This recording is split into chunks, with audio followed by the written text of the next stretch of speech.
Cinema മേഖലയിൽ നിന്ന് ഉള്ള ഇത്തരം ലഹരി കടത്തുമായി ബന്ധപ്പെട്ടും വളരെ പ്രധാനപ്പെട്ട വിവരങ്ങൾ വരുന്നുണ്ടല്ലോ. ഈ യൂട്യൂബർ റിൻസിയുടെ കസ്റ്റഡി അപേക്ഷ ഇന്ന് പരിഗണിക്കുന്ന സാഹചര്യത്തിൽ ഈ കസ്റ്റഡിയിൽ വാങ്ങി ഇതിൽ കൂടുതൽ ചോദ്യം ചെയ്യലിലേക്ക് പോലീസ് കടക്കുകയാണെന്ന് അറിയുന്നു. എന്തൊക്കെയാണ് വിശദാംശങ്ങൾ?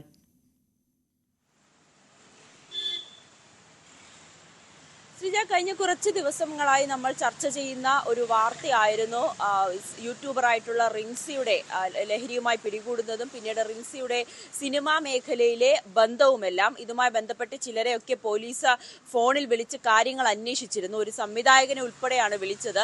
പക്ഷെ അവരൊക്കെ പറയുന്നത് ഈ സിനിമയുടെ പ്രൊമോഷന്റെ ഭാഗമായിട്ടും സൗഹൃദത്തിന്റെ ഭാഗമായിട്ടും ഒക്കെ റിൻസിയെ വിളിച്ച് സംസാരിച്ചു എന്നതാണ്. പക്ഷെ കഴിഞ്ഞ 6 മാസമായി തുടരെ റിൻസിയുമായി സംസാരിക്കുകയും വാട്സപ്പ് ചാറ്റുകൾ നടത്തുകയും ഒക്കെ ചെയ്യുന്ന ആളുകളാണ് ഇവരെന്ന് അന്വേഷണ സംഘത്തിന് കണ്ടെത്താൻ കഴിഞ്ഞു. എന്തായാലും അവരുടെ മൊഴിയിൽ പോലീസിന് അത്ര വിശ്വാസമില്ല. ഇനിയുള്ളത് റിൻസിയിൽ നിന്ന് തന്നെ കൂടുതൽ കാര്യങ്ങൾ ചോദിച്ചറിയുക എന്നതാണ്. ഇന്ന് രാവിലെ 10 മണിയോടുകൂടി തന്നെയായിരിക്കും റിൻസിനെ കോടതിയിൽ ഹാജരാക്കി കസ്റ്റഡിയിൽ നൽകാനാണ് സാധ്യത. അങ്ങനെയാണെങ്കിൽ വിശദമായൊരു ചോദ്യം ചെയ്യൽ, തെളിവെടുപ്പ് അടക്കമുള്ള കാര്യങ്ങളിലേക്കും അന്വേഷണ സംഘം കടക്കുമെന്നത് ഉറപ്പായിട്ടുണ്ട്.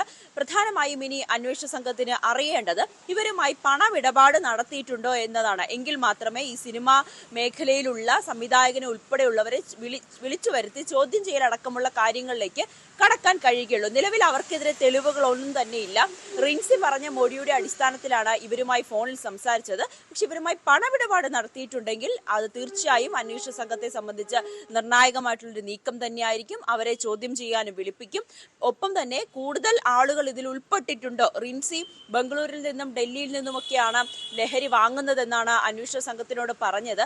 അങ്ങനെയാണെങ്കിൽ അവിടെ ആരിൽ നിന്നാണ് ലഹരി വാങ്ങുന്നത്, ഇവിടെ സിനിമാക്കാർക്കല്ലാതെ മറ്റാർക്കൊക്കെയാണ് ലഹരി നൽകുന്നത്, ഈ ഫ്ളാറ്റിൽ ആരൊക്കെയാണ് എത്തുന്നത്, അങ്ങനെ നിരവധി കാര്യങ്ങൾ പോലീസിനെ സംബന്ധിച്ച് അറിയേണ്ടതുണ്ട്. ഇതെല്ലാം റിൻസിയെ കസ്റ്റഡിയിൽ കിട്ടി വിശദമായ ചോദ്യം ചെയ്യലും തെളിവെടുപ്പിനും ശേഷം മാത്രമേ പോലീസിനെ കണ്ടെത്താൻ കഴിയുകയുള്ളൂ.